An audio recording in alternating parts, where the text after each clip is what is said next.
네, 그러면 9번째 강의를 시작하도록 하겠습니다. 네, 지난 시간에는 사실 그러니까 그 양자역학의 세 가지 공리가 있는데 세 번째 공리에 대해서 되게 많은 시간을 할애했고요.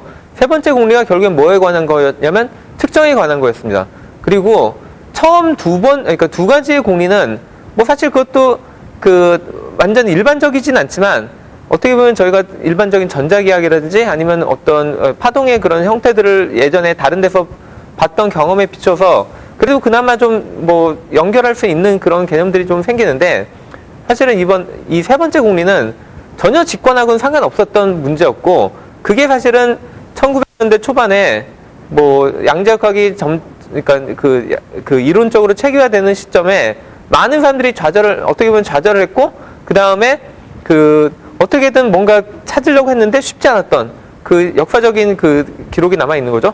그래서 사실 이게 정말로 맞는 해석이냐 아니냐는 아직도 충분한 논란의 여지가 있고 제가 지난 시간에 마지막에도 뭐 다양한 해석들이 존재한다라고 말씀드렸는데 일단 이 과목에서는 그리고 현재까지 나와 있는 모든 양자정보 이론은 기본적으로는 코펜하겐 해석을 기반으로 한다고 생각하시면 됩니다. 그리고 대부분의 양자역학 책들도 뭐 아주 고급 양자역학이 아닌 이상 제 생각에는 다 코펜하겐 해석으로 지금 모든 양자역학 책에는 적혀져 있습니다. 자, 그래서 일단 저희가 가지고 있는 그래서 세 번째 공리가 뭐였는지를 다시 한번 잘 살펴보면은 리뷰를 해보면 다음과 같습니다. 일단 저희가 입자가 벡터로 표현된다라고 하는 거는 힐버트 스페이스 내에 벡터로 표현된다고 하는 거는 계속 얘기를 해왔죠. 근데 이제는 거기다가 이 벡터를 앞으로는 항상 노멀라이즈된 벡터로 사용하도록 하겠습니다. 그리고 그렇게 되면 장점이 저희가 확률하고 이 스테이트랑 거의 1대1로 딱 금방 매칭이 되기 때문이죠. 그리고 또 하나의 가정이 우리가 측정하고 싶은 어떤 값이 있겠죠. 뭐 속도라든지 뭐 사실 온도가 될 수도 있고 아니면 물리적인 측정량들은 엄청 많잖아요. 뭐 에너지가 될 수도 있고 아니면 운동량이 될 수도 있고 다양하겠죠. 아니면 전기장이 될 수도 있고 아니면 자기장이 될 수도 있습니다.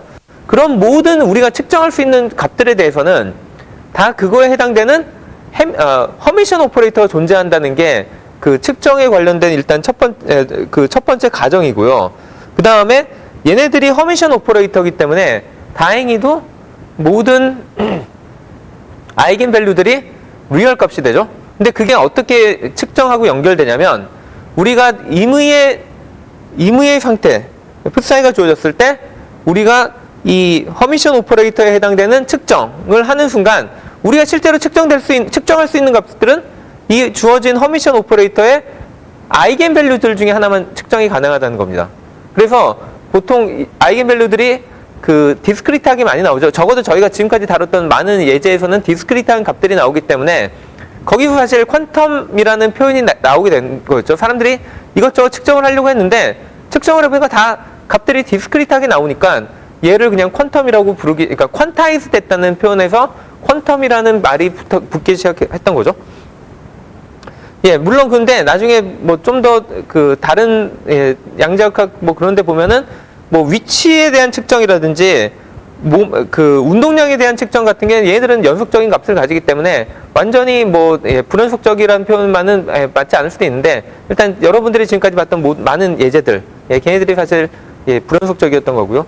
그 다음에 그러면은 우리가 어떤 그러니까 현재 어떤 입자의 양자 상태를 뭐 A라는 벡터 아니면 B라는 벡터로 나타냈을 때 그러면은 A라는 벡터랑 B라는 벡터가 도대체 어떻게 다른 스테이트를 나타내냐 그거를 말해주는 게 이 특정한 아이겐 밸류를 관찰하게 될 확률하고 연결되는 거죠. 그래서 A라는 벡터랑 B라는 벡터가 서로 다른 벡터이기 때문에 실제로 우리가 이 특정한 벡터를 이 벡터를 가지고 특정한 값을 측정하게 될 확률 그거는 결국에 주어진 이 스테이트랑 요 아이겐 밸류에 해당하는 노멀라이즈된 아이겐 벡터를 둘이 내적을 한 다음에 그렇게 나오면은 결국에는 이 벡터를 이 아이겐 벡터들로 노멀라이즈된 아이겐 벡터들로 이루어진 베이시스로 나타냈을 때 그때 개수에 해당되겠죠. 그 개수의 절대값의 제곱에 예, 비례한다. 정확하게는 이거 자체가 이미 이 벡터 자체도 이미 노멀라이즈 됐다면 그냥 요 값 자체가 개수의 제곱이 그냥 확률이다 라는 게 그 세 번째 공리였습니다. 그래서 세 번째 공리에서 말하는 게 중요한 게 제일 이 세 가지입니다. 첫 번째는 측정할 수 있는 값은 그 아이겐 밸류들로만 한정된다.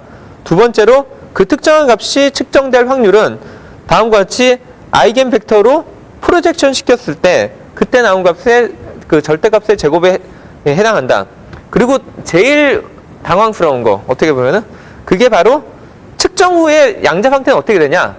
측정 전까지는 아무리 다양한 중첩이 존재해도 상관없는데 측정이 딱 끝난 다음부터는 그때는 마지막 측정된 그 아이겐 벡터로 컬랩스가 된다는 거죠.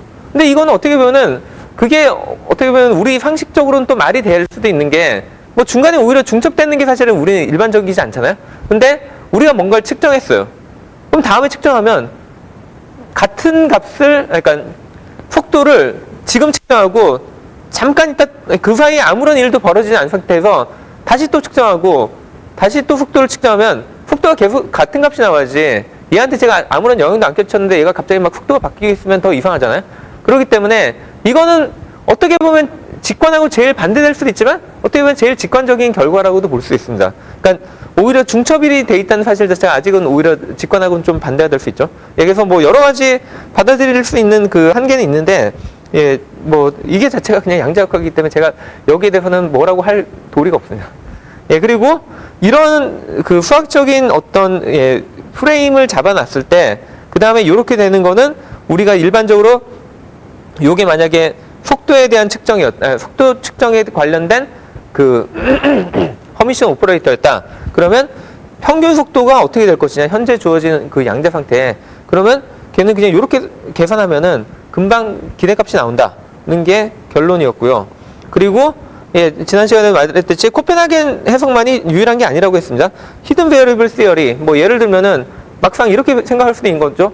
그러니까 우리가 마치 현재 3차원에서 제가 손을 어떤 때는 그러니까 만약에 진짜 이게 그 원근감이 전혀 안 느껴지는 그런 카메라였다면 제가 손을 이렇게 한 다음에 이렇게 했을 때는 갑자기 오른손이 위로 가고 이렇게 했을 땐 왼쪽이 위로 갈 테니까 이거를 2차원에서는 바라본다면 그러면은 얘는 어떤 때는 이게 랜덤하게 오른쪽이 측정되고 어떤 때 왼쪽이 측정되네?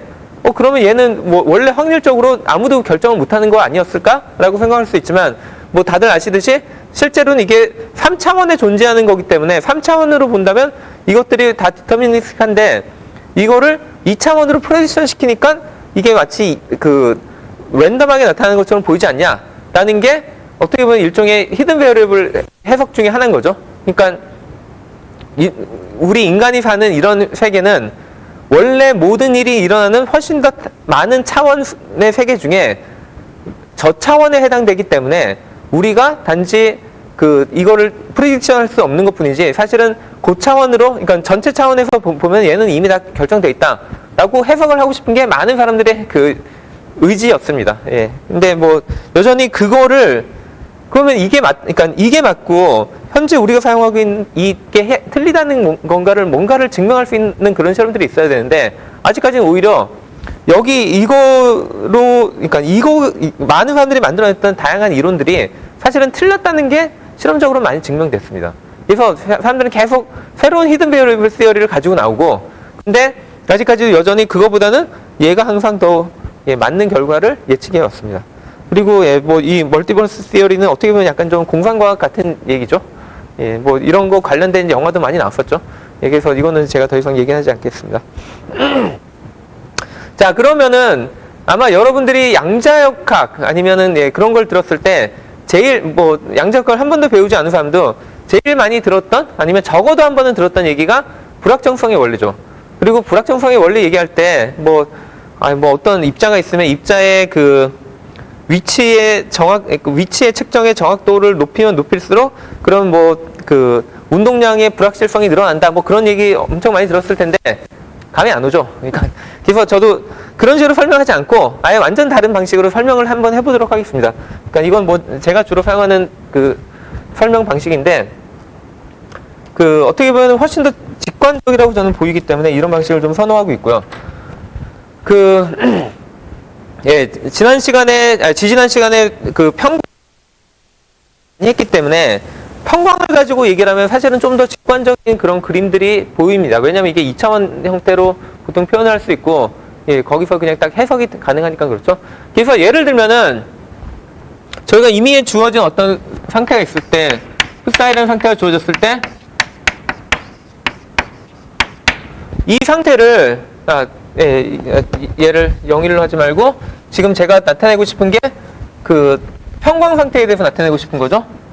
그래서, 우리가 해석을 하는 게, 아예 그냥 이걸, 베이시스를 정해 놓을게요. 그래서 요거를 H, 요거를 V 베이시스라고 하고, 이거를 지난 시간에도 계속 다이어고널, 엔타이 다이어고널 해서 이렇게 쓰겠다고 했었죠.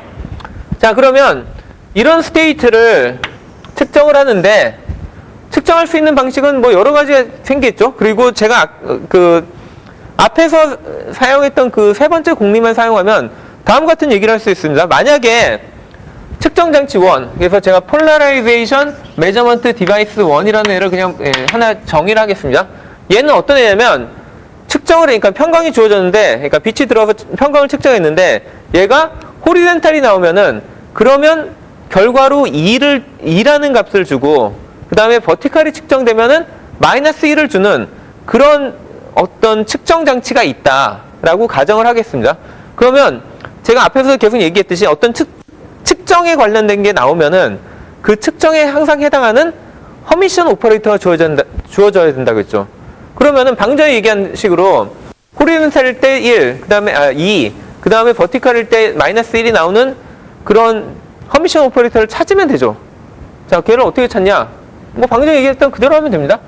자, 제가 얘를 뭐라고 할 거냐면 PMD1이라는 오퍼레이터로 얘를 정의를 하고, 얘는 어떻게 생겼냐?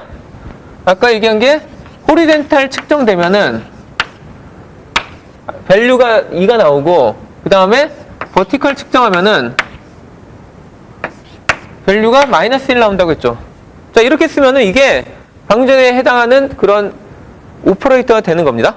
자, 그럼 또 하나의 오퍼레이터를 제가 정의해보면, 이번에는 호리젠탈을 측정하면 1이 나오고, 버티컬을 측정하면 마이너스 1이 나오는 그런 디바이스를 제가 폴라라이제이션 메저먼트 디바이스 2라고 정의를 하고, 그러면 얘는 방금 전에 얘기했듯이 호리젠탈 측정하면 1, 그러니까 뭐 1 나왔고, 그 다음에 버티컬 측정하면 마이너스 1 나오니까 요런 애. 이런 식으로 제가 두 개의 허미션 오퍼레이터를 정의할 수 있는 거죠. 자, 그럼 제가 이걸 왜 정의했냐면, 일곱 번째 강의에서 제가 데모로도 보여드렸듯이 다음과 같이 이런 측정을 한번 생각을 해보면, 자, 뭐 처음에는 임의의 평광이 들어왔다 하더라도 처음 이 평광판을 이쪽 방향으로 가는 평광판을 거치면은, 그러면 얘가 호리젠탈이 측정이 되면은, 그럼 이때는 그러니까 얘가 처음에 이렇게 두 개의 중첩인 어떤 임의의 어떤 평광이 나왔는데, 근데 얘가 첫 번째 디바이스를 거치면서 첫 번째 디바이스에서 2라는 값이 나왔으면은 당연히 그 다음엔 컬랩스가 이쪽으로 된 거죠. 이 상태에서 제가 PMD2로 측정을 해보면은 이번에는 1이 나오겠죠. 호리젠탈이니까. 그래서 1이 나온 다음에 다시 제가 PMD1으로 측정을 해보면 얼마가 나와야 되죠? 그냥 2가 나와야 되죠. 뭐 이거 되게 상식적으로 어떻게 보면 큰 문제가 없었죠?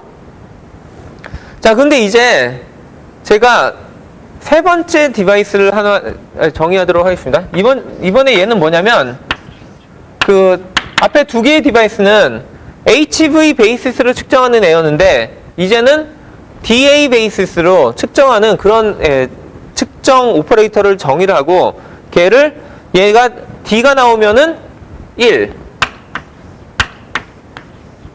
1이 나왔죠. 그 다음에 엔타일 다이고널이 나오면 마이너스 1 나오는 이런 애로 제가 새롭게 정의를 해보도록 하겠습니다. 자, 그러면은 우리가 무슨 일이 그러니까 이거는 뭐에 해당되냐면 실험적으로는 요거에 해당되는 거죠. 그러니까 요렇게 제가 측정을 한다는 거죠. 얘를 45도를, 그러니까 평광판을 딱 돌려가지고 45도를 측정한다. 그때 무슨 일이 벌어질까를 얘기하는 거잖아요. 근데 지난 시간에도 계속 데모로도 보여줬지만 이때 제일 문제가 되는 게 뭐였냐면 여기까지는 똑같습니다. 여기처럼 얘가 여기까지는 H가 잘 들어왔는데, 그러니까 H로 잘 컬랩스가 됐는데 그 다음에 중간에 요런 애로 제가 측정을 해요. 그러고 나니까 뭐 이게 이 경우에는 지금 다이아고널을 통과시키니까 얘가 어떤 때는 다이아고널이 나올 테니까 1이라는 값이 나올 때고 어떤 때는 요 측정을 하면 마이너스 1이라는 값이 나오겠죠. 뭐가 나올지 모르지만 어쨌든 그 순간에 1이 나와서 다이아고널로 컬랩스가 됐다고 하겠습니다.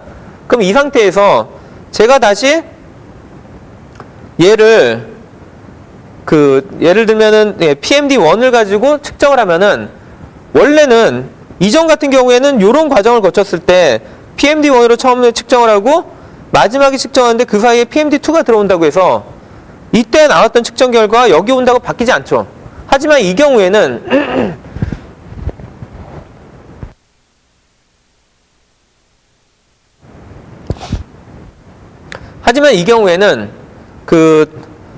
중간에 측정을 하고 난 다음에, 그러니까 처음에는 얘가 1이라는 값이 확실히 나올 텐데, PMD2를 제가 2가 나온다고 했으니까, 호리젠탈에 나오면 2가 나왔을 텐데, 중간에 잠깐 또 다른 측정을 하고 난 다음에, 그 다음에 다시 측정하면, 물론 2가 나올 수도 있습니다. 왜냐면 요 안에 호리젠탈 컴포넌트가 있기 때문에. 하지만 제일 놀라운 거는, 마이너스 1이 나올 수도 있다는 거죠. 절대로, 여기서 나오는 값하고 다른 값이 나오면 안 될 것 같은데, 그게 여기서는 가능하다는 겁니다. 그것도 그냥 단순한 측정만을 통해서. 그래서 여기서 약간 모순적인 상황이 벌어지는 거죠. 아니면은 고전적으로는 전혀 상관없다. 그러니까 전혀 설명이 안 되는 그런 상황이 벌어졌다는 겁니다. 자, 그래서 이거를 제가, 이거를 불확정성의 원리랑 연결을 시키려고 하는데, 그 전에 잠깐 한번 공리 세 번째로 돌아가서, 지금 제가 이런 식으로 막 설명했잖아요? 근데 이거 보면은 제가 그때 데모할 때 그냥 레이저 썼지 뭐 양자의 역학적인 뭐를 쓴 건 아니잖아요.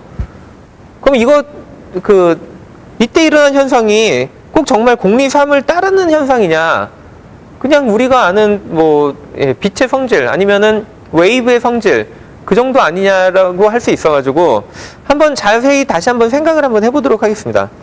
자, 그때 방금 전에 일어났던 일이 이런 결과인데, 실제로 제가 그걸 실험을 했다면 무슨 일이 벌어졌냐면, 물론 이 레이저 파워는 이거보다 훨씬 약한데, 예를 들어 제가 처음에 시작을 할 때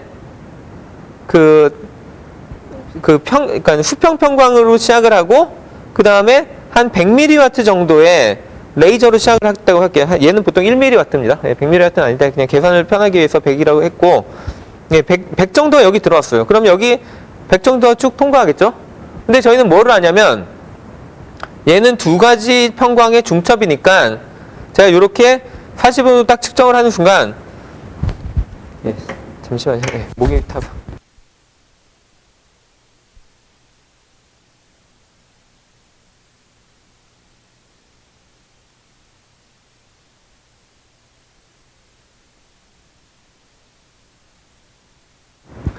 죄송합니다. 여기까지 일단 100mW가 들어왔다고 가정을 하고, 그 상태에서 이런 평광판을 갖다 대면, 그러면 절반은 통과하고 절반은 여기 같은 게 흡수되는데, 보통은 일반적으로 반사되는 그런 식으로 만들 수 있습니다. 그래서 절반만 통과되는 그런 형태를 만들면은, 그럼 아마도 50mW 정도가 통과됐겠죠?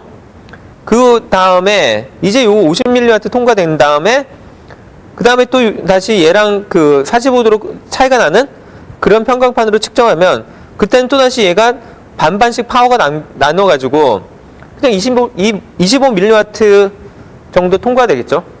자, 이거 자체는 제가 그때 설명할 때 양자역학적인 컬랩스가 있다고, 그러니까 측정하고 난 다음에 상태가 컬랩스 된다는 말을 한 번도 한 적이 없어도 모든 게 되게 자연스럽게 설명이 되잖아요. 그러면 과연 이렇게 컬랩스가 되는 거가 맞는 해석이냐, 아니면 이거 보면은 충분히 가능한데 왜 제가 굳이 이걸로 해야 되냐, 그게 딱 걸리죠. 자, 그래서 실제로 이게 어느 게 맞는지를 확인하려면 실제 실험을 해보면 됩니다. 그래서 제가 어느 정도의 실험을 할 수까지 있냐면, 자, 일단 여기 보시면은 그 PBS라고 하는 게 뭐냐면, 폴라라이징 빔 스플리터라고 해가지고, 얘 같은 경우 제가 지금 흡수되는 것만 얘기했는데, 실제로 이렇게 약간 주사위 크기 정도 되는 그런 폴라라이징 빔 스플리터가 있어서 제가 걔를 통과시키면 편광에 따라서 그 호리젠탈 편광은 통과하고, 그 다음에 버티칼 편광은 반사시키는, 그래서 저희가 정확하게 어디로 갔는지를 다 구별할 수 있습니다. 그러면 이런 애한테 어떤 실험까지 할 수 있냐면, 지금 그러니까 1mW만 하더라도 이 안에 10의 몇 승계, 1초에 10의 10 몇 승계의 광자들이 막 날아가고 있거든요. 그렇기 때문에 이때는 단일 광자가 여러 개 나오든지 아니면 정말로 이게 연속적인 어떤 에너지가 나오고 있는지 구분이 불가능하잖아요.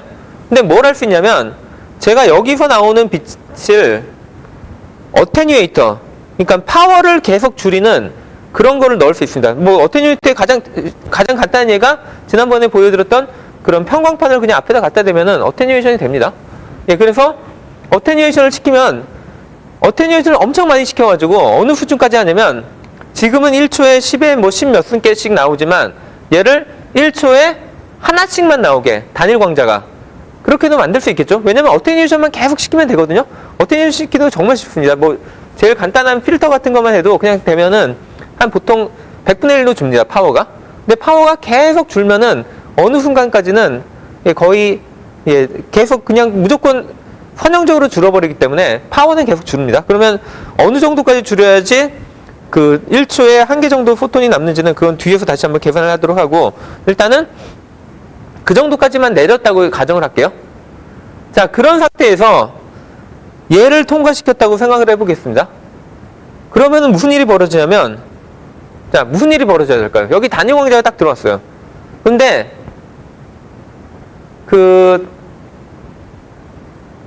여기 단일 광자가 딱 들어오면은 근데 얘가 지금 어떤 편광을 가지고 있냐면 45도 꺾여 있는 그런 편광이, 45도 편광으로 딱 들어왔는데, 문제는 단일 광자라는 거죠. 자, 얘가 그러면은 어디로 가야 될까요?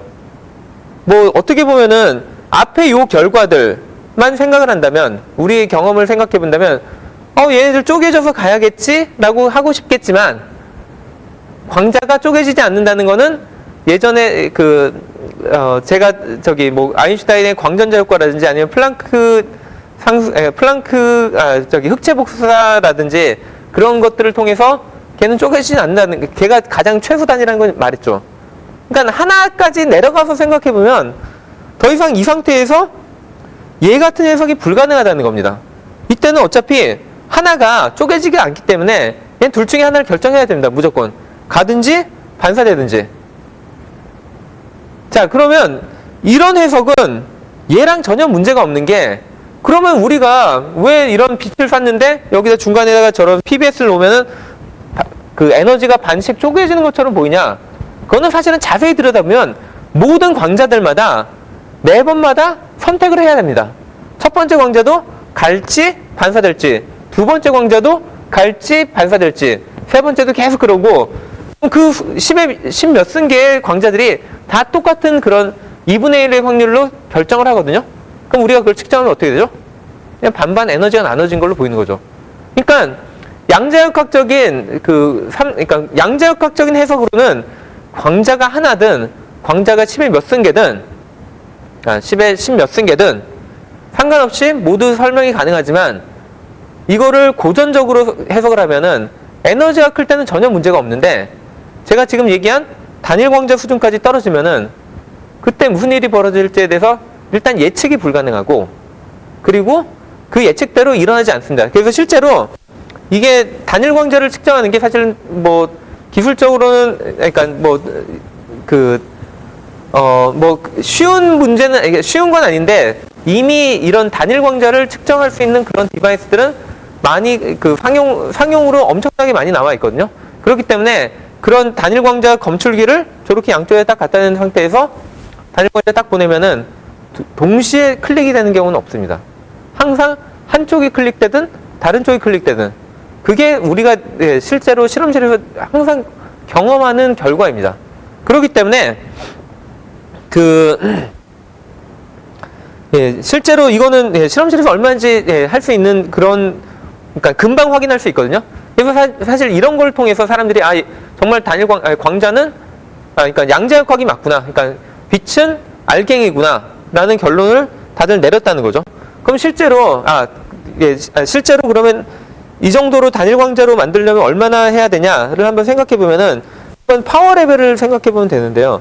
뭐 예를 들면 지금 여기 나오는 이 레이저의 주파수가 파장이 보통 532 나노미터짜리거든요. 근데 이거는 이런 파장이 주어지면은 그러면 빛의 속도는 우리가 잘 알고 있기 때문에 빛은 3 곱하기 10의 8승 미터 퍼 세크라는 거는 이거는 정입니다, 정의. 그러니까 여기서부터 거꾸로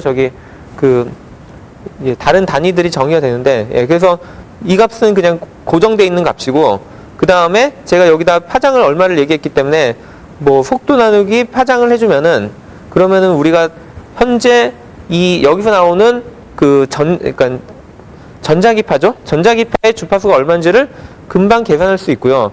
이 값을 가지고 제가 지난 시간에 뭐라고 했냐면 단일 광자의 에너지는 하바 오메가라고 얘기했었죠. 그러니까 다르게 얘기하면 이게 오메가라는 게 2파이 F이기 때문에, 그러니까 그 앵귤러 프리퀀시이기 때문에 여기에다가 지금 이 값들을 요거는 플랑크 상수라고 했고, 그래서 플랑크 상수 곱하기 뭐 이런 식으로 쭉 계산하면은 실제로 하나의 단일 광자가 가져야 되는 에너지를 계산할 수 있거든요. 이거는 그 주울 단위겠죠. 자, 그래서 저희가 1초에 단일 광자가 하나씩만 가는 애를 우리가 밀리와트로 표현하면 어떻게 되냐면 3.7 곱하기 10의 마이너스 19승 와트가 됩니다. 그러면 뭐 밀리와트면 뭐 그러니까 3승으로 곱하기 3승 해주면 되니까 10의 마이너스 16승 정도 되고, 아까 제가 얘기할 때 이게 대략 1mW라고 했잖아요. 그러니까 얘의 파워를 10의 16승 정도 어테뉴에이션을 시키면 되고, 아까 얘기했듯이 뭐 필터 같은 거 하나 되면 한 10의 2승에서 3승 정도 그 어테뉴에이션 되거든요.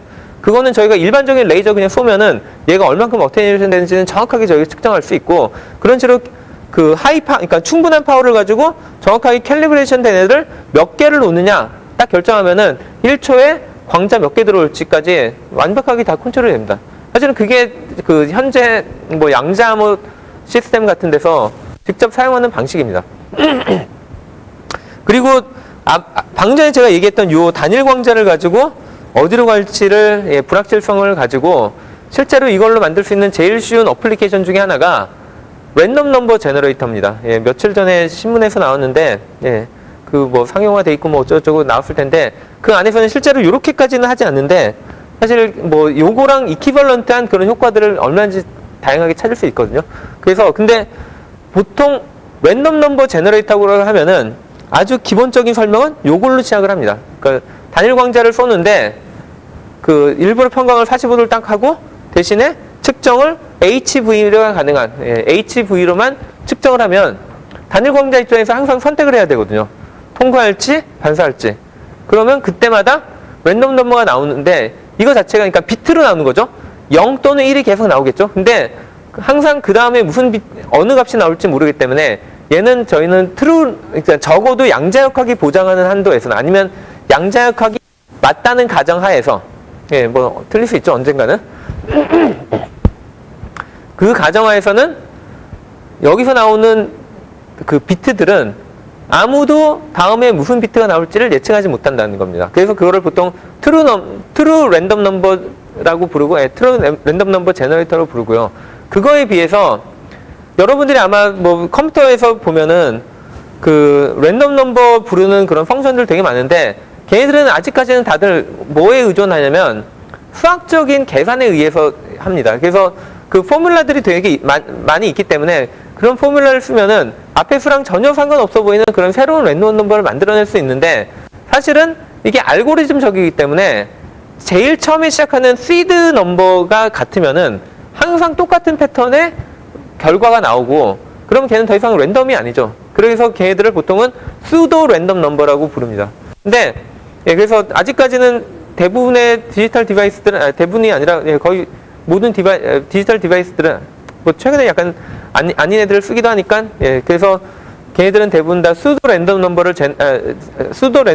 가진 그런 디바이스를 가지고 있는데 그거 대신에 어떻게든 진짜 트루 랜덤 넘버를 쓰고 그러니까 써야 되는 경우가 당연히 많이 있죠.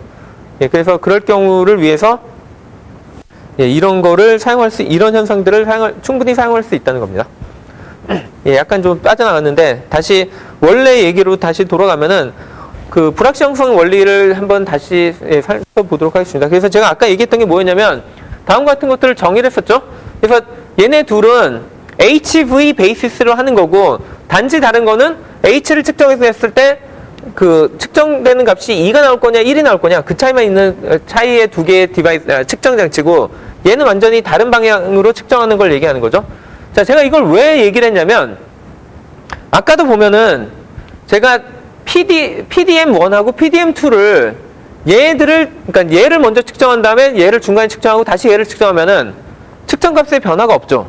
그에 비해서 제가 얘를 측정한 다음에 얘를 측정하고 다시 얘를 측정하면 측정값이 변할 수 있다는 겁니다.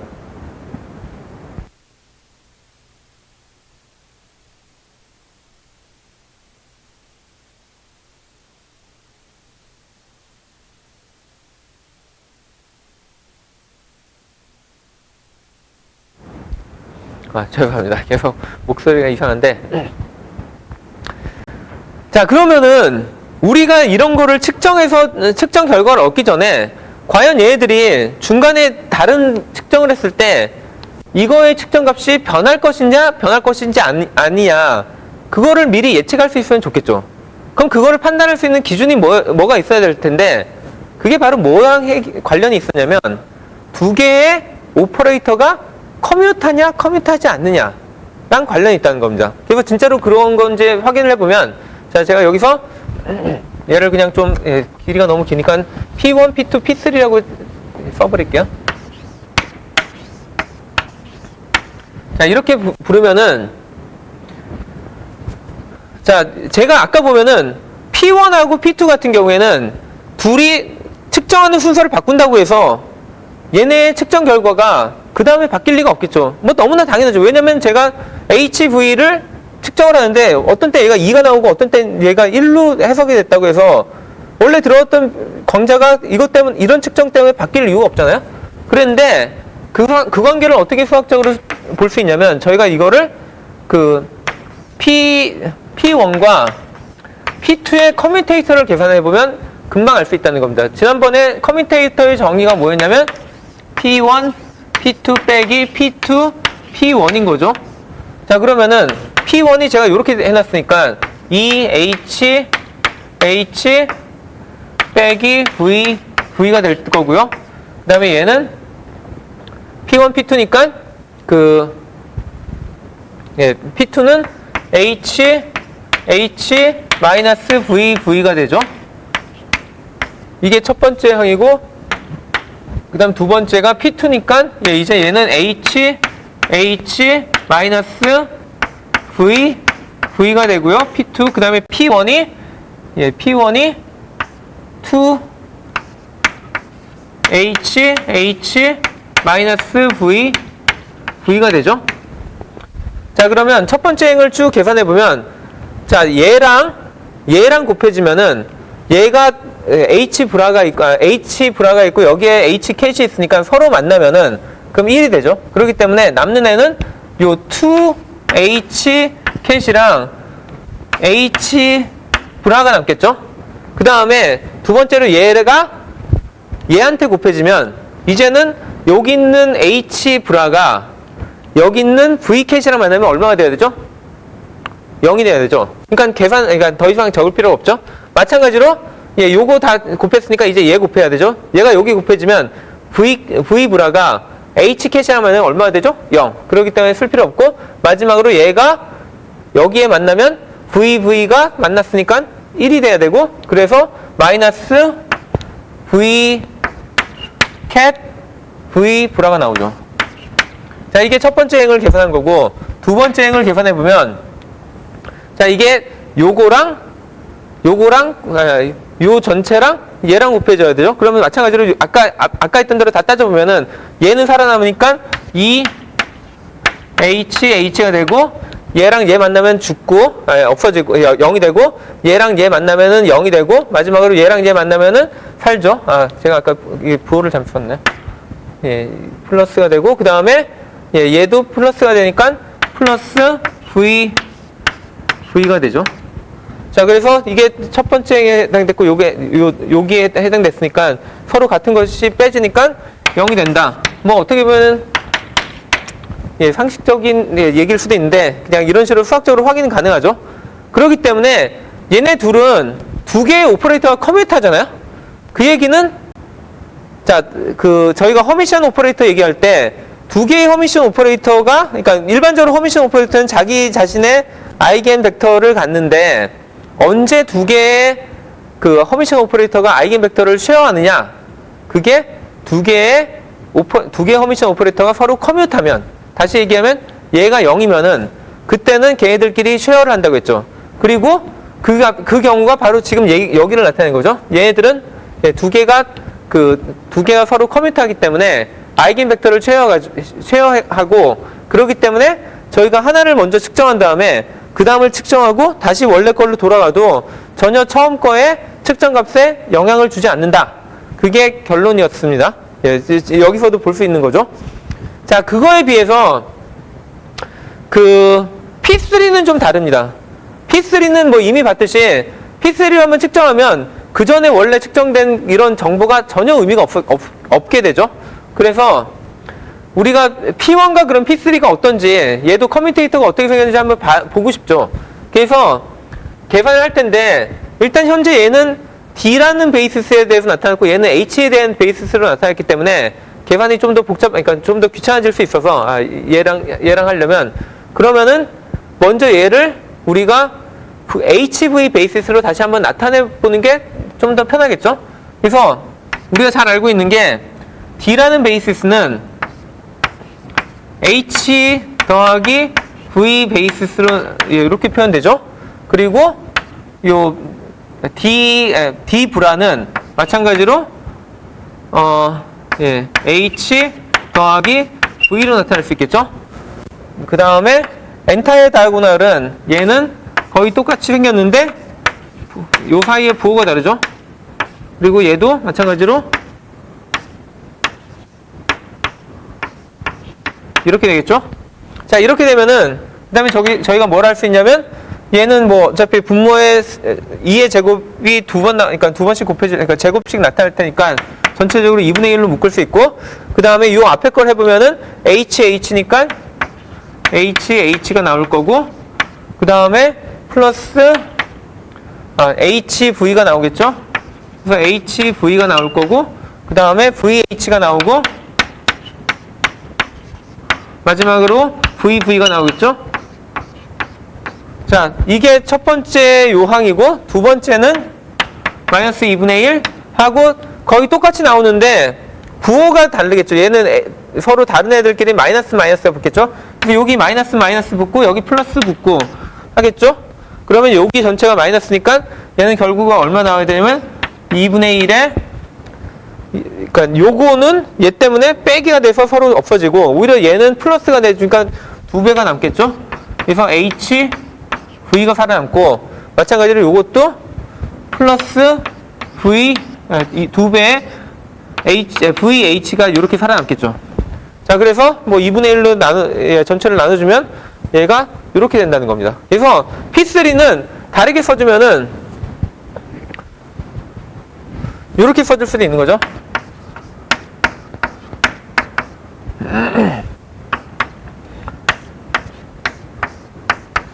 예. 자, 이렇게 쓸 수 있다. 자, 그럼 이렇게 쓴 상태에서 이제 다시 한번 커뮤테이터를 구해볼게요. 그래서 저희가 해보고 싶은 게 얘를 P3로 바꾸면 어떻게 되냐. P3와 P2 간의 그 커뮤테이터를 구해보면 얘가 이제 P3가 될 거고 얘가 P3가 되겠죠. 얘가 0이 될 것이냐. 예, 이거죠. 자, 그러면 이제 P3 곱하기 P2를 생각해보면 P3가 요거니까 이걸 다 그냥 치환시키면 되겠죠. P3 HV 더하기 V H, P2는 아까 그대로 적어 놓은 거고, 그 다음에 이제 이쪽이 바뀌어야죠. 예, 얘가 P3니까 HV 더하기 VH. 이렇게 되면은, 자, 아까랑 예, 비슷한 일들이 벌어지겠죠. 여기 보면은, 여기 V랑 얘가 얘랑 곱해져야 되는데 VH 만나면 0이니까 생각할 필요 없고, 그 다음에 얘가 만나면 마이너스 HV. 잠시만요.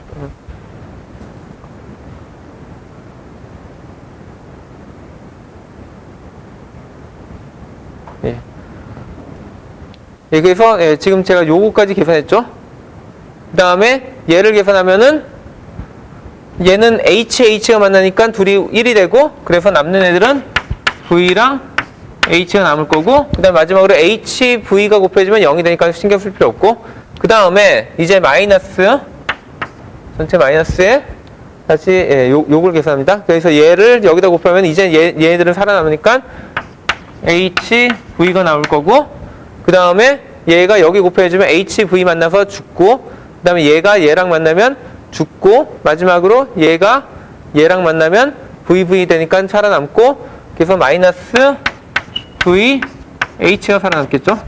자, 그래서 얘를 다시 계산해 보면은 얘가 전체적으로 예, 여기에 마이너스가 붙어 있으니까 전체적으로는 얘가 2배가 되고, 얘도 마이너스 플러스니까 2배가 돼서 이렇게 되겠죠. 자, 이거는 0하고 다르다. 예, 이렇게 나오죠. 그래서 지금 보시면은, 그러니까 제가 지금 여기 증명한 게 뭐냐면, 딴 게 아니라 그 둘이 서로 커미트하지 않는 애들은 실제로 왜 얘네들이 그 다른 그러니까 왜 측정 간에 커미트하지 않는 애들은 중간에 껴서 측정하면 문제가 생기냐, 그거를 여기서 보여준 겁니다. 사실 이거를 예, 제가 여기서는 그 보통 얘기하는 그 불확정성 원리의 그 공식을 일부러 안 썼는데, 그 이유가 뭐냐면, 보통 예, 물리책에서 보는 불확정성의 원리 그 증명하는 걸 보면은 예, 보통 일단 두 개의 오퍼레이터가 서로 커밋하지 않는다는 가정하에서 뭐 이런저런 수학적인 뭐 연산을 해가지고 증명은 아주 깔끔하게 되는데 인사이트가 안 보여요. 예, 솔직히. 그래서 사실 그 안에서 왜 그런 것들이 안 일어나는지는 제 생각에 이렇게 2차원의 그 평광에 대해서 비주얼라이즈 시키면은 금방 저거 당연히 안 되는 거지 라는 게 보이는데, 뭐 막 열심히 계산하고 난 다음에 나중에 뭐 한 거지? 라는 사실 그런 경우가 되게 많아서, 그래서 오히려 예, 그 일반적인 불확정성의 원리 형태로 증명하지 않고 여기서는 아예 이런 형태로 증명을 했습니다. 예, 그 다음에 이제 진짜로 저희가 양자 정보 얘기를 네, 들어가도록 하겠습니다. 그래서 양자 정보에서 제일 많이 나오는 거는 퀀텀 비트 또는 줄여서 큐빗이라는 표현을 쓰는데, 저는 이 말 정말 잘못 사용되고 있다고 생각되는 게, 사람들이 완전히 다른 두 가지 컨텍스트에서 큐빗이라는 표현을 씁니다. 그게 뭐냐면, 자, 우리가 그 그러니까 퀀텀 비트 말고 그 일반 비트를 생각해 보면은, 비트라는 거 아주 명확하게 정의가 되어 있죠. 0 또는 1을 가지는 그런 숫자죠. 그런데 예, 그리고 걔도 원래는 그 바이너리 넘버의 약자로 비트가 된 거였죠. 근데 그 양자 그리고 그런 비트를 보통 저장하는 거를 그냥 아주 크게는 뭐 메모리라고도 부르고, 뭐 아마 그 논리 설계 시간이나 뭐 그런 데는 뭐 플립플랍이라는 것도 배우고, 그 다음에 뭐 D램 같은 경우에는 걔는 약간 커패시터에다 저장되어 있는 뭐 그런 식으로도 배우고, 아니면 플래시 메모리, 그런 식의 약간 메모리 개념들이 명확하게 구분이 돼 있잖아요. 양자 정보에서 안타깝게도 사람들이 두 가지를 섞어서 써버립니다. 그래서 어떤 때는 그 현재 양자 상태를 큐빗이라고 부르고요. 그게 어떻게 보면 우리가 일반적인 디지털에서 비트라고 하는 개념하고 같겠죠. 왜냐면 우리가 그러니까 비트 얘기할 때는 걔는 정보를 얘기하지 그 정보를 담고 있는 메모리를 얘기하지 않거든요. 메모리를 얘기하고 싶으면 메모리라고 표현하든지, 아니면은 그 플립플랍이라든지 그런 식으로 구체적인 물리적인 그 디바이스의 타입을 얘기하죠. 그거에 비해서 이쪽 동네에서는 현재 그 저장되어 있는 정보를 나타내기 위해서도 큐빅 값이 얼마냐, 뭐 그런 식의 표현을 쓰는데, 더 제일 당황한 거는, 그러니까 예를 들면 저 같은 경우에는 이온 트랩이라는 방식으로 그 양자 정보 처리를 하는데, 이온 자체에다 저희가 그 양자 상태를 저장을 하거든요. 근데 그것 자체를 그냥 이온 큐빗이라고 부릅니다. 뭐 그거는, 예. 그래서 어떤 때 보면은 사람들이 큐빗 하는데 서로 얘기하고 있는 컨텍스트가 완전히 다릅니다. 어떤 사람들은 양자 상태를 얘기하고 있고, 어떤 사람들은 그 양자 상태를 저장할 수 있는 메모리를 그냥 큐빗이라고 부릅니다. 그래서 아마도 여러분들이 나중에 뭐 이런 관련된 그러니까 뭐 논문이라든지 아니면은 뭐 기사라든지 뭐든지 읽으면은 아무도 그거를 구별해서 얘기를 하지 않습니다. 그게 제 생각에 지금 제일 문제 중에 하나고, 뭐 저 혼자 열심히 그거 구별해서 말해봤자, 뭐 전체적인 사람들이 안 바뀌기 때문에 현재는 좀 문제인데, 그래서 가끔씩 저는 그걸 약간 구별하기 위해서 그 정보를 나타낼 때는 큐빗 정보라든지 아니면 큐빗 상태 아니면은 큐빅 값 그런 식으로 약간 뒤에 서술을 붙이고, 그 다음에 정말로 하드웨어적인 메모리를 얘기할 때는 그때는 그냥 간단하게 그냥 양자 메모리라고도 부르고, 아니면은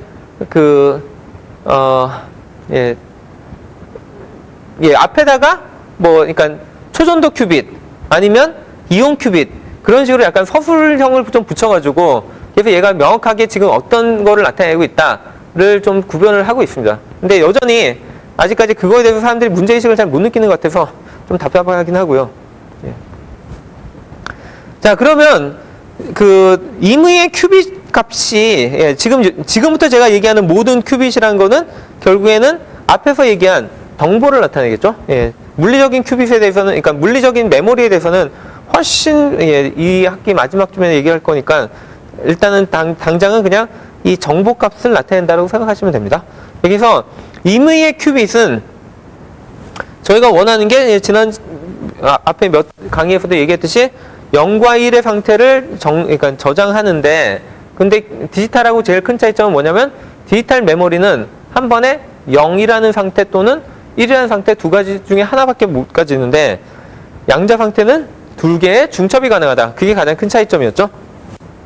그리고 앞에서 얘기했듯이 우리가 일반적인 양자 상태를 나타낼 때는 얘는 노멀라이즈된 벡터를 쓰면은 그러면 확률을 그대로 적을 수 있기 때문에, 그래서 보통은 노멀라이즈가 된 상태로 적고 있습니다. 그리고 실제로 이런 큐빗을 우리가 측정하면 값이 얼마가 나오느냐, 뭐 반반씩 0과 1이 반반씩 섞여 있으면, 그러니까 반반씩의 중첩이 돼 있으면 그거를 측정하면 얼마가 나올 것이냐, 0.5라고 얘기하고 싶지만 절대로 그렇지 않다는 거죠. 0 아니면 1밖에 안 나옵니다. 측정하는 모든 순간마다 0 또는 1밖에 안 나옵니다. 자, 그런데 우리가 실제 이거를 실험을 한다고 생각해 보세요. 이 큐빗 상태가 뭐 예를 들면 광자에 저장이 돼 있어요. 아니면 아까 얘기했듯이 그 평광에 저장이 돼 있어요. 근데 그 예를 들면 이런 평광 같은 경우에는, 다이아고널 평광 같은 게 얘는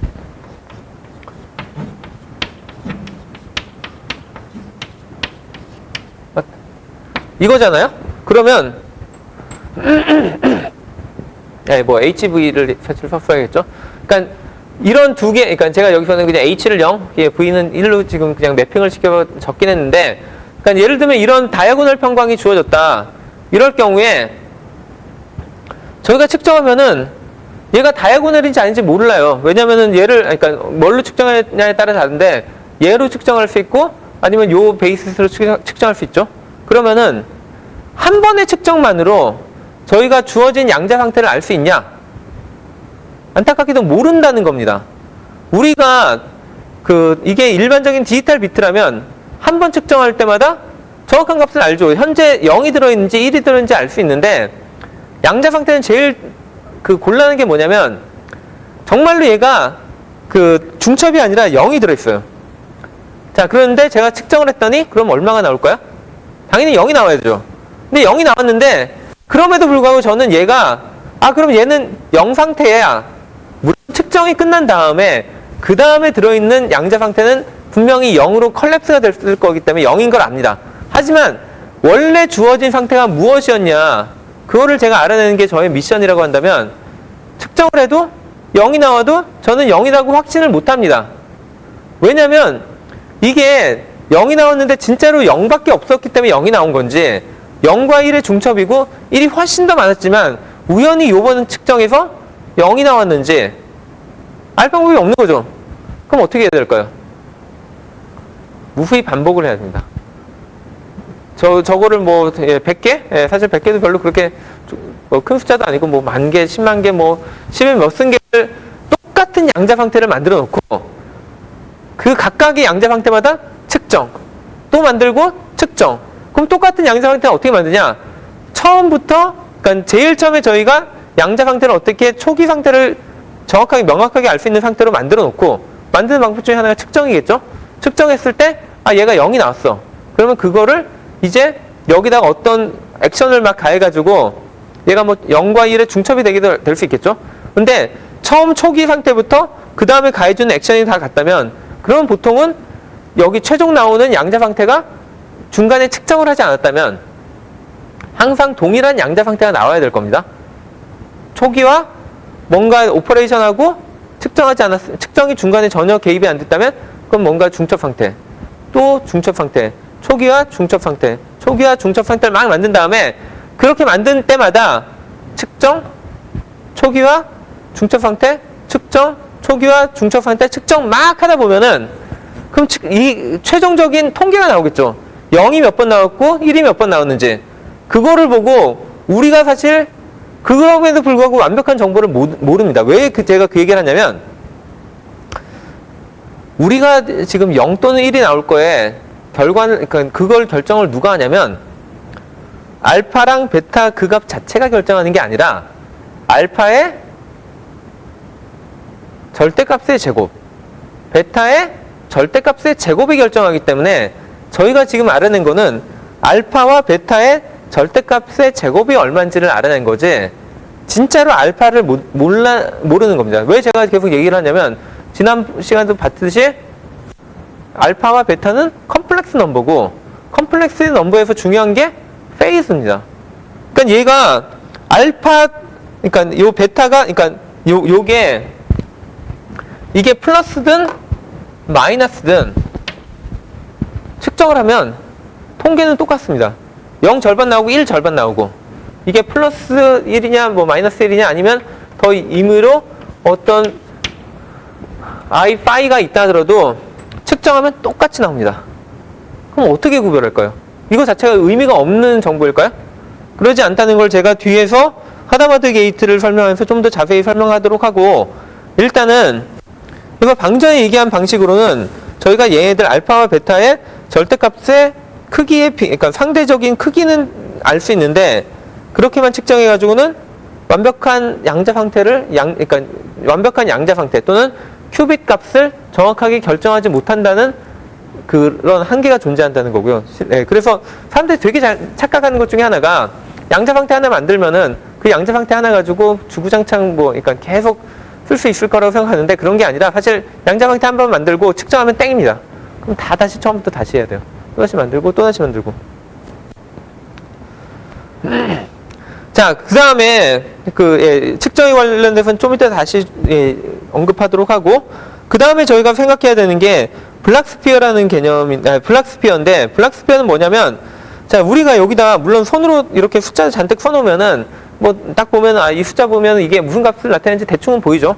근데 뭔가 이게 머릿속에서 막 상상이 잘 안 되는 거죠. 현재 양자 상태가 뭔지. 그래서 이거를 비주얼라이즈 하기 위해서 만들어낸 일종의 툴이라고 보셔도 되는데 사실은 이게 광학에서는 예전부터 그 평광을 나타내기 위해서 포엔카레 스피어라는 걸 사용해 왔는데 그거를 그냥 이쪽에서 차용해서 쓰는 방식이 블락스피어라는 방식입니다. 자, 그래서 블락스피어는 보통 어떻게 나타내냐면 임의의 양자 상태가 주어졌을 때 잠시만요.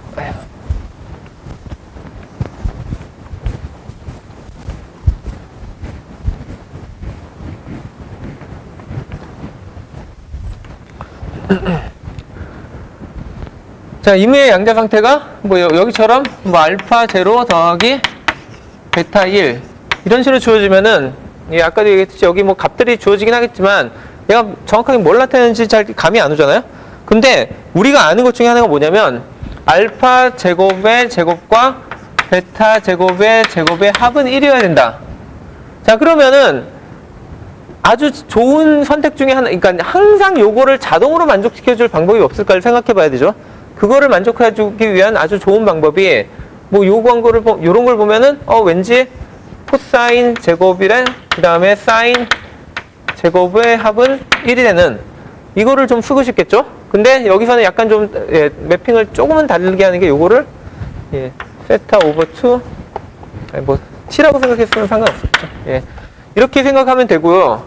그래서 얘를 일종의 알파의 절대값에 해당되는 부분을 코사인 세타 오버 2라고 쓰고요. 그 다음에 얘도 페이스를 원래 가질 테니까 그거의 자체 페이스를 2의 i의 알파 정도로 생각할 수 있겠죠. 그래서 0으로 나타내고 0에다 곱해버리고 그 다음에 얘를 얼마인지는 모르겠지만 요렇게 i 파이 알파 이렇게 하면은 그러면 얘를 사인 세타 오버 2 1 이런 식으로 써주면은 항상 적어도 왜냐면 얘의 절대값은 1밖에 안 되니까 그러니까 요거 자체가 자동으로 알파 제곱 더하기 벨타 제곱은 1 그거를 보장해 주는 거죠. 자, 그러고 난 다음에 한번 약간 좀 더 과정을 거치는 게 뭐냐면 예를 들면 이거를 뭐 제가 여기다 저기도 파이 서브스크립트 알파로 썼지만 그냥 감마로 쓰겠습니다. 그 다음에 요걸로 한번 묶어주면은 그 다음에 요걸로 묶었다는 얘기는 여기서 뭐 결국에는 익스포넨셜 i 뭐 베타 마이너스 파이 알파가 나올 텐데 사실 이 값 자체가 그러니까 이거를 어떤 표현을 쓰는지가 중요한 게 아니기 때문에 요거를 제가 델타라고 파이라고 쓰겠습니다. 그래서 요렇게 나타낼 수 있겠죠. 자, 그럼 뭔가 좀 정리가 된 것 같죠? 여기도 여전히 미지수가 세타랑 파이랑 감마로 됐지만 적어도 처음에는 원래 얘 자체도 자유도가 2개고 얘도 자유도가 두 개죠. 그거에 비해서는 자유도가 일단 하나가 줄었고 왜냐면 저희가 절대값의 제곱의 합이 1이 되도록 만들어 버렸으니까 그래서 이렇게 했으니까. 자, 근데 여기서 한 가지 좀 더 좋은 뉴스일 수도 있고 나쁜 뉴스일 수도 있는 거는 양자 상태에서 요렇게 그러니까 모든 양자 상태한테 제가 페이스만 있는 요런 익스포넨셜 값을 아무리 곱해도 그거는 우리가 절대로 구분할 수 없습니다. 측정으로 찾아낼 방법이 없습니다. 나중에 제가 뒤에서 요 상대적인 차이 부분은 측정하는 거는 가능한데 글로벌 페이스, 그러니까 이걸 보통 저희가 글로벌 페이스라고 부르거든요. 글로벌 페이스는 측정할 방법이 없습니다. 그래서 얘는 저희가 무시를 할 수 있습니다. 그래서 임의의 양자 상태는, 임의의 큐빅 상태는 이런 식으로 표현이 가능합니다. 이게 가장 일반적인 임의의 양자, 그러니까 임의의 큐빅 상태고요. 그러면 이거를 우리가 뭔가 비주얼라이즈 하고 싶겠죠. 그래서 그거를 하는 게 바로 블락스피어인데요. 블락스피어라는 게 스피어니까 뭐 스피어가 이렇게 있고 그 다음에 3축이 있겠죠. 그럼 3차원 공간에. 근데 약간 예상하는 것과는 다를 수 있는 게 자, 우리가 만약에 0 상태에 있다. 0 상태에 있으면 그때 여기에 해당된다고 보고 1 상태면은 여기가 아니라 아니면 여기가 아니라 아예 제일 대척점인 여기가 1 상태에 있다라고 상상을 하는 겁니다. 자, 이렇게 해놓으면은 그러면 임의의 양자 상태는 우리가 어떻게 나타낼 수 있냐면 얘는 제가 요거를 세타 오버 2로 썼잖아요. 그러니까 이런 상태에서 요 세타에 해당하는 게 뭐에 해당되냐면 여기 보통은 저희가 극자 표기를 나타낼 때 요 스피어 위에 있는 어떤 한 점을 저희가 어떻게 하냐면 보통 얘한테서 법산을 내려가지고 제가 얘를 x, y, z라고 해버리면은 축을 그러면 x, y 평면에다가 법선을 내려가지고 얘가 만나는 점이 있겠죠? 그러면 여기 원점하고 이렇게 쭉 연결을 하고 그럴 경우에 여기를 보통 세타라고 부르고 폴라 앵글 아니면 극값이라고 부르고 그 다음에 여기를 보통 아지무달 앵글, 이걸 우리말로는 저도 계속 헷갈리는데, 예, 우리말로는 뭐 요거에 해당되는 값이 있겠죠? 예, 그래서 보통 파이로 나타내는 거죠. 그거를 그대로 그러니까 우리가 임의의 큐빅 상태가 주어지면 이런 식으로 항상 분해가 가능할 거 아니에요? 아까 얘기했듯이 앞에 글로벌 페이스 쭉 빼내가지고 예를 들면 얘는 항상 앞에 그러니까 실수값이 남도록 하고 그 다음에 이렇게 매핑을 해버리는 거죠. 자 그러면은 그리고 아예 얘는 앞에 항상 플러스가 되게 뭐 이렇게 해줘도 그러니까 플러스가 되게 해주면은 다음과 같은 매핑이 이루어지게 됩니다. 자 그러면은 여기 그러니까 이렇게 됐을 때 요 각각의 보통 우리가 생각하는 왠지 이런 좌표축에 그러니까 자 이게 x축이 요 앞으로 나오는 거니까 이게 스피어면은 한 뭐 이쯤에서 어디선가 만나겠죠? 얘도 뭐 한 대략 어디선가 만날 거고요. 예. 이거를 뭐 요렇게 이게 그 XY 평면이라고 생각한다면 그러면 여기도 만나는 점이 있을 테고 그다음에 얘가 쭉 연장해서 만나는 점이 있을 거고 그럼 얘가 또 쭉 해서 만나는 요런 점들이 있겠죠. 그럼 이런 점들이 아니면은 뭐 예를 들면 우리가 일반적으로 많이 해낼 수 있는 이런 애들이 뭐 0 더하기 1이 똑같은 만큼 합쳐져 있는 뭐 이런 스테이트가 얘가 어디로 갈 건지를 한번 생각해 보면 얘 같은 경우에는 얘는 아주 깔끔하게 이렇게 나타낼 수 있죠.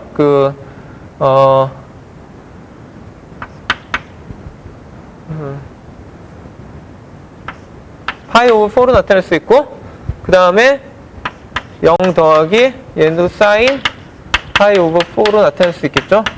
자, 그 얘기는 세타가 파이 오버 2고 그 다음에 파이는 얼마여야 되죠? 0이죠, 0.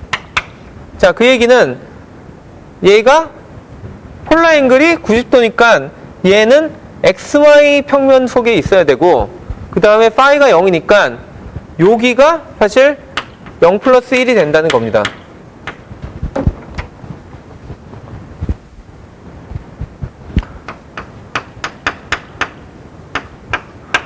이렇게 될 거고요.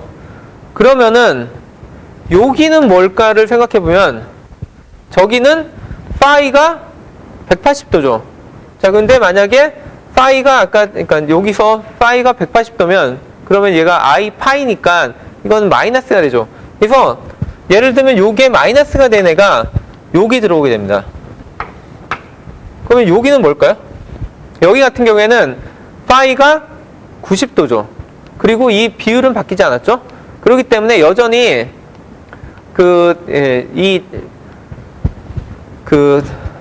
절대값은 2제곱분의 1이 되고 그 다음에 여기에 있는 값의 유일한 차이점은 0과 1이 더해지는데 여기에 i가 붙는 겁니다. 왜냐면 이게 파이가 파이 오버 2니까. 그리고 마찬가지로 여기는 마이너스 i가 되겠죠. 그래서 이렇게 매핑이 되고 실제로 우리가 완전히 1로 갈 땐 여기로 그 다음에 그냥 0일 땐 요점 이렇게 매핑 3차원 공간에 매핑을 시키면은 그나마 좀 이 현재 큐빅 상태에 대한 비주얼라이제이션이 됩니다. 그래서 이걸 되게 많이 사용하는 방식이고요. 그리고 이름이 블락스피어다라는 겁니다. 자, 그러면은 한번 이런 블락스피어랑 뭐 이것저것을 가지고 한번 싱글 큐빅 게이트에 대해서 생각해 보도록 하겠습니다. 싱글 큐빅 게이트를 얘기하려면 그러면은 뭐 한 가지 방법이 저희가 일단 얘를 0과 1 상태를 하나의 벡터 레프리젠테이션을 하는 거죠. 그래서 보통 뭐 이렇게 많이 사용하니까 요걸로 한 상태에서 자, X 게이트라는 거를 지난번에 잠깐 배웠는데 다시 한번 좀 살펴보면은 얘가 하는 역할은 약간 보통 디지털 회로에서 낫 게이트에 해당됩니다. 그래서 낫 게이트가 하는 역할이 뭐였냐면 0이라는 애를 1로 바꿔주고 그 다음에 1이라는 애를 0으로 바꿔주는 거죠. 근데 그거를 지금 저희가 이 게이트 자체를 게이트 오퍼레이션을 그러니까 원래 우리가 양자 상태가 바뀌는 과정은 그러니까 두 번째 공리에서 보면은 임의의 양자 상태가 초기 상태가 있는데 얘가 파이널 스테이트로 갈 때는 그 중간 관계는 어떤 관계에 의해서 연결이 된다? 했냐면 유니터리 오퍼레이터에 의해서 연결이 된다라고 했죠. 그리고 그 유니터리 오퍼레이터를 주어진 처음 상태에다 곱해서 나온 결과가 최종 상태다라고 했으니까 결국에는 이렇게 돼야 되는 거죠. 그러니까 우리가 X 게이트에 대한 유니터리 오퍼레이터가 존재하면은 이 유니터리 오퍼레이터를 0에다 곱했을 때 1이 나오고 그 다음에 1에다 곱했을 때 0이 나오게 하는 그런 X를 찾으면 되는 거죠. 자, 이럴 경우에 저희 이미 그 벡터들을 그러니까 0벡터를 1, 0이라고 표현하고 그 다음에 1벡터를 0, 1로 표현하기로 했다면 그럼 거기에 대한 매트릭스 레프레젠테이션을 찾을 수 있겠죠. 그러니까 이거 자체는 추상화에 대한 오퍼레이터지만 저희가 이때 이미 베이시스를 결정한 거잖아요. 그럴 경우에는 저희가 얘에 대해서도 그러니까 매트릭스 레프레젠테이션을 찾을 수 있고 그럼 이렇게 된다는 거죠. 자, 여기까지 볼 땐 별거 아닐 것 같습니다. 그냥 그냥 행렬 하나 찾아낸 거네? 라고 생각할 수 있는데 여기서 이제 우리가 생각해야 되는 게 뭐냐면 초기 상태가 왜 0 또는 1만 돼야 되냐? 왜냐면 우리는 아는 거는 그러니까 현재 어떤 입자의 양자 상태는 힐버트 스페이스 내에 임의의 벡터로 표현된다. 임의의 벡터라고 표현하면 좀 이상한가요? 일단 힐버트 스페이스 내에 벡터의 하나로 매핑 가능하다라고 했으니까 그때 매핑되는 벡터가 꼭 베이시스 벡터일 필요는 없는 거죠. 베이시스의 조합으로 되어 있는 요런 애들이 나오는 거죠. 자, 요럴 경우에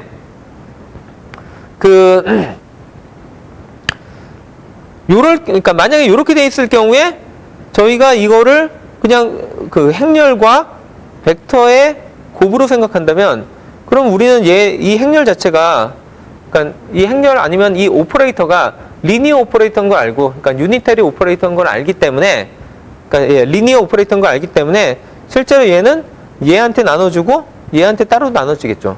그러면 그때 결과는 결국에는 알파 x가 0에 곱해진 거 더하기 베타 x가 1에 곱해진 거. 근데 우리는 x가 0에 곱해지면 1, 그 다음에 x가 1에 곱해지면 0이란 걸 알기 때문에 다음과 같은 양자 상태로 최종적으로 나올 것을 알 수 있습니다.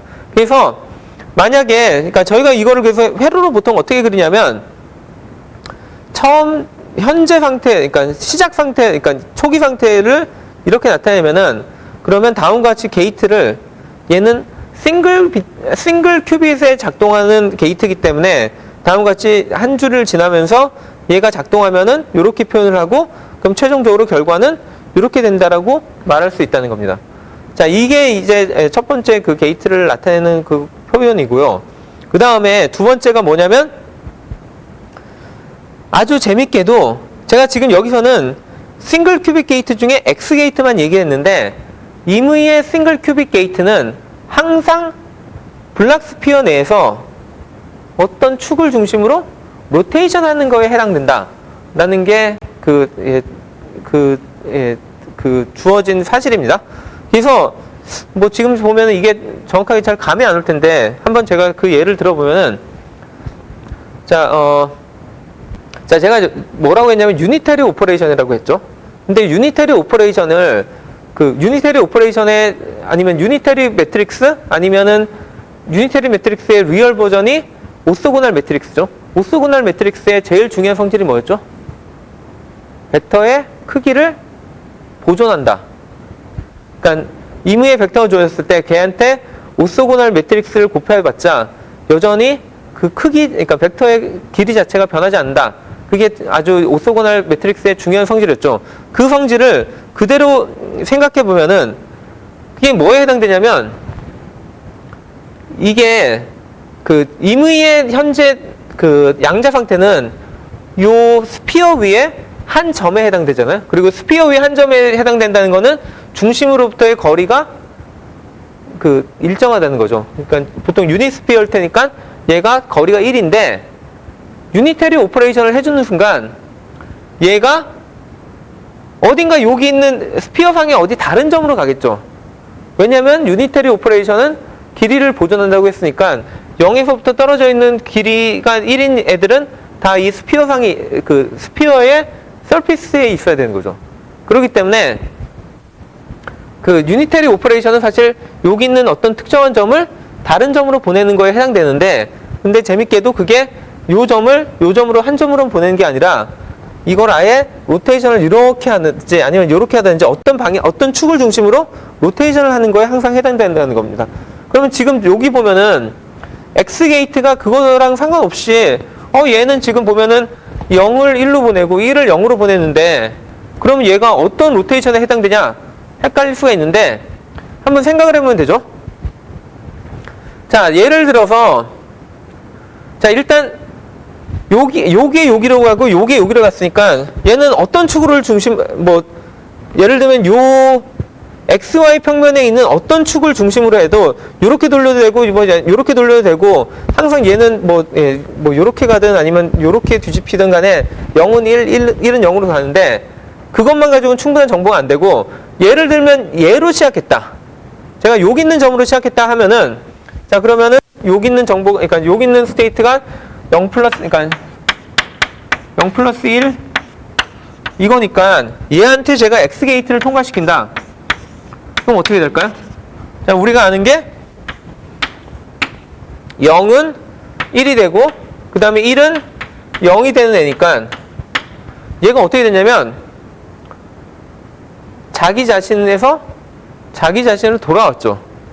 그러니까 얘랑 같은 스테이트잖아요. 그 얘기는 얘는 그동안에 전혀 움직이지 않았다는 겁니다. 그리고 마찬가지로 요점 같은 경우에는 마이너스니까 제가 만약 요걸 해주면은 이렇게 되니까 완전 다른 스테이트처럼 보일 수도 있는데, 아까 얘기를 뭐라고 했냐면 제가 글로벌 페이스는 우리가 생각하지 않는다고 했죠. 그래서 다시 써보면은 이렇게 되거든요. 근데 얘는 무시를 하기 때문에 원래 스테이트가 다시 자기 스테이트로 왔다고 봐도 됩니다. 그래서 얘는 다시 자기 상태로 돼 있고, 자, 그러면 왠지 요 축을 중심으로 돌렸어야지만, X축을 중심으로 돌렸어야지만 얘는 여기로 오고 얘는 여기로 오겠죠. 자, 그럼 정말로 그런지 한번 하나 더 그러니까 살펴보면은 요 점을 생각해 보도록 하겠습니다. 요 점에 지금 있는 애가 얘죠. 그러니까 얘죠. 얘를 X 게이트를 통과시킨다. 그럼 무슨 일이 벌어질까? 자, 얘는 1이고 얘가 1이 될 거고, 그다음 얘는 0이 되겠죠. 자, 아까 그러면은 글로벌 페이스 따지면은 그럼 얘도 자기 자신으로 돌아온 거 아닐까라고 착각할 수 있는데, 자, 한번 실제로 해보면은 0 그 다음에 더하기 1 하는데 여기 뭐가 와야 되죠? i인가요? 마이너스 i가 와야 되죠. 맞죠? 그래야지 i 곱하기 i가 마이너스 1이니까 플러스가 돼서 다시 원래 이게 이게 되는 거죠. 예, 그래서 얘는 보면은 어디로 갔냐면 여기로 갔습니다. 맞죠? 그러니까 0 마이너스 i 1이죠. 0 마이너스 i 1.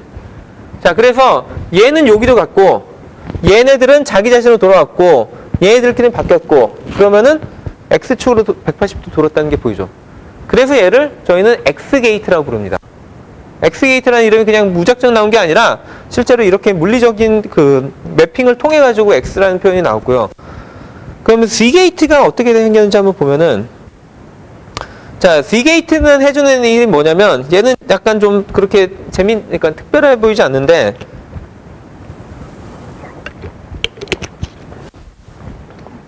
G게이트가 하는 일은 뭐냐면 0이 들어오면 0으로 내보내고 1이 들어오면 1로 내보내는데 마이너스를 붙인다.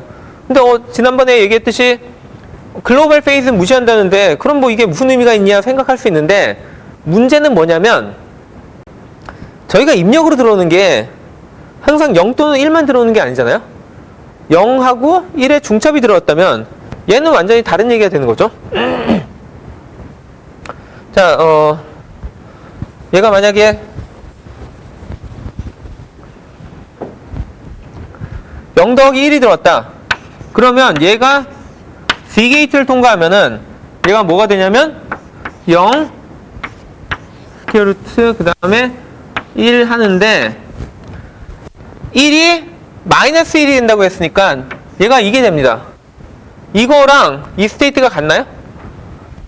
글로벌 페이스 따져봤자 결국에 얘는 요 점이었고 얘는 요 점이죠.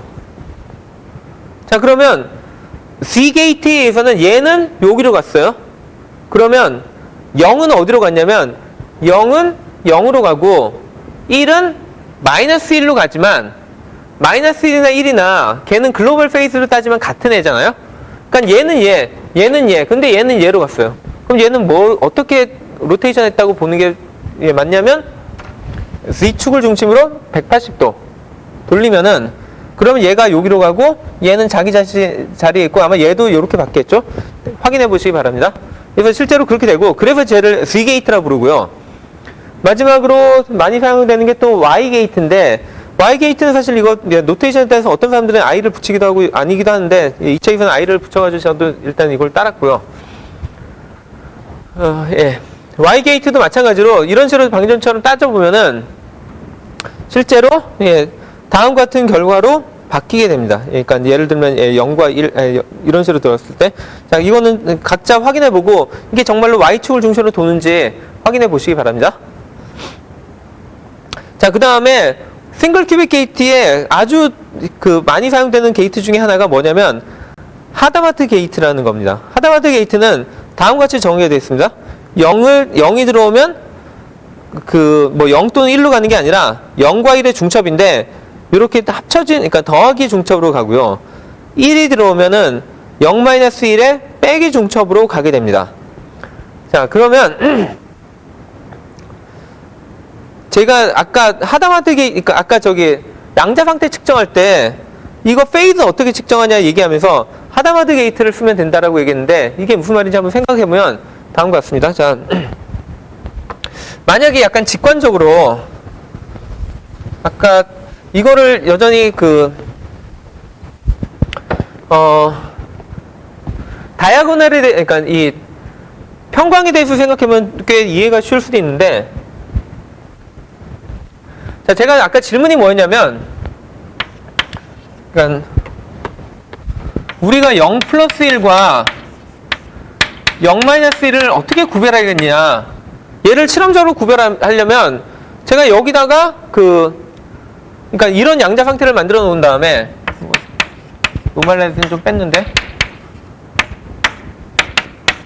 푸사이 1이라는 스테이트가 있고 푸사이 2라는 스테이트가 있는데 누군가가 저한테 푸사이 1 또는 푸사이 2를 만들어 줄 건 알아요. 근데 얘가 푸사이 1인지 푸사이 2인지 찾아야 돼요. 자, 그러면은 얘를 어떻게 찾는지를 생각해 보면은 만약에 직접 측정을 한다고 생각해 보세요. 이렇게 주어졌는데 0 또는 1인 거를 계속 측정을 해보면은 0 또는 1이 얼마씩 나온다? 50%씩. 얘는 똑같이.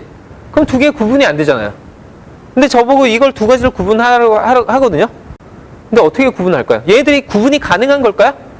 생각할 수 있는데 자, 얘를 이제 평광의 관점에서 생각해보면 얘가 뭐에 해당되냐면 얘는 D 스테이트에 해당되고 얘는 엔타이 다이고널 스테이트에 해당되죠.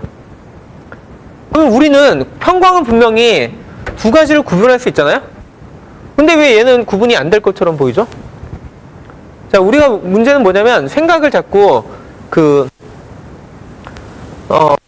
0일 베이시스 아니면 HV 베이시스에 대해서는 측정하는 걸 자꾸 생각했기 때문에 이게 문제인데 이거를 극복해주는 방법이 뭐냐면 이거를 다른 베이시스로 측정하면 되잖아요. 근데 그 다른 베이스로 측정한다는 거의 개념 중에 하나가 하다마트 게이트를 적용하는 거랑 이퀴벌런트 합니다. 자, 무슨 얘기냐면 자, 제가 여기다가 이게 빛이에요. 빛이 들어오는데 빛이 어떤 평광을 가지고 있잖아요. 그리고 뭐 예를 들어서 저한테 주어져 있는 측정 장치가 각도를 못 돌리는 그런 평광판이라고 생각해 볼게요. 각도가 이렇게 딱 고정이 돼 있어요. 근데 제가 뭘 할 수 있냐면 처음에 빛이 그러니까 이런 평광으로 들어오는데 저는 이쪽 베이스로 측정하고 싶은데 일단은 그 측정 장치를 못 돌리면은 뭐를 하면 되냐면 들어온 입력을 한쪽 방향으로 돌리면 되거든요. 그래서 예를 들어서 그러니까 이런 스테이트를 푸사이 1에다 그 하다마트 게이트를 가하면 어떻게 되냐면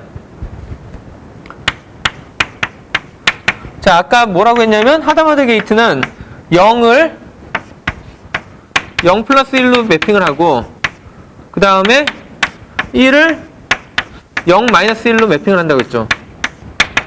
자, 그러면 뭐 얘들 다 나오면 2분의 1가 나올 때고 그 다음에 그러니까 요거 더하면은 0끼리는 더해지니까 2배의 0이 나오지만 1은 빼지니까 그냥 이렇게 되죠.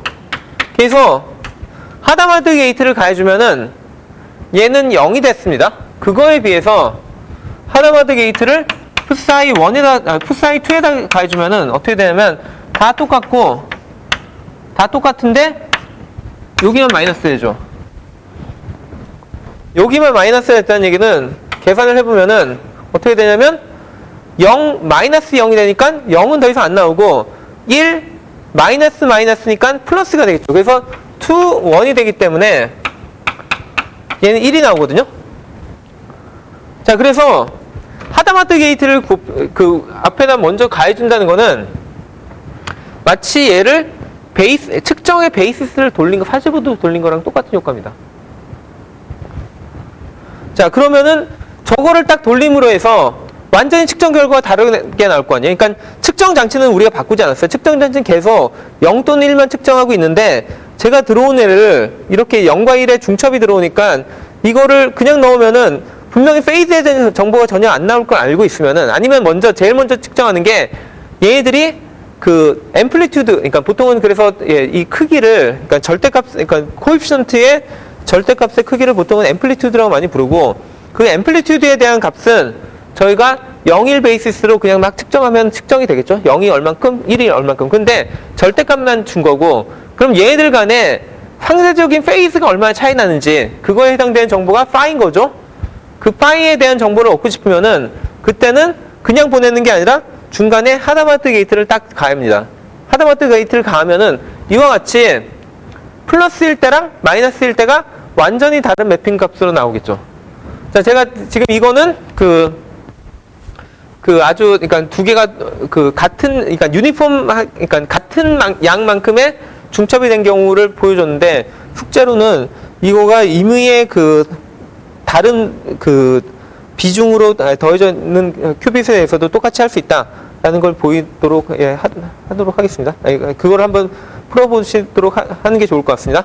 그리고 하다마드 게이트의 꽤 재밌는 성질 중에 하나가 뭐냐면 하다마드 게이트는 제곱을 하면은 어떻게 되냐면 계산해 보시면 얘는 자기 자신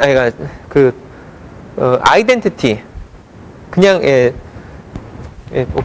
계산을 해보죠. 하다마드 게이트를 제곱을 해보면은 1 마이너스 1인데 얘한테 이거 해보면은 뭐 요 앞에 두 개 하면은 2분의 1 나오겠죠?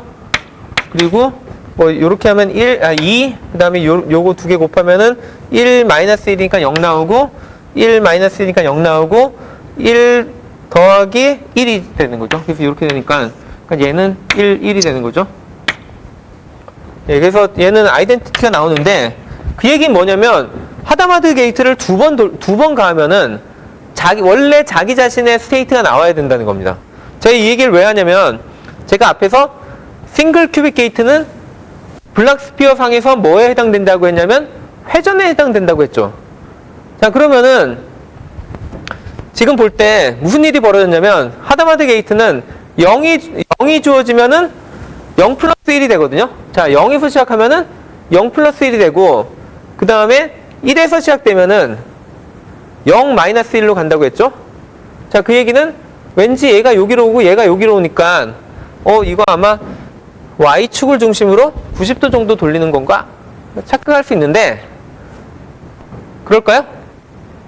그게 아니라는 게 명확하게 드러나는 게 뭐냐면 하다마드 게이트를 두 번 곱하면 하다마드의 제곱은 아이덴티티가 나와야 된다. 그 얘기는 그러니까 하다마드를 두 번 가하면 결국에는 이걸 90도 한 번씩 더 두 번 하면은 어떻게 돼야 된다?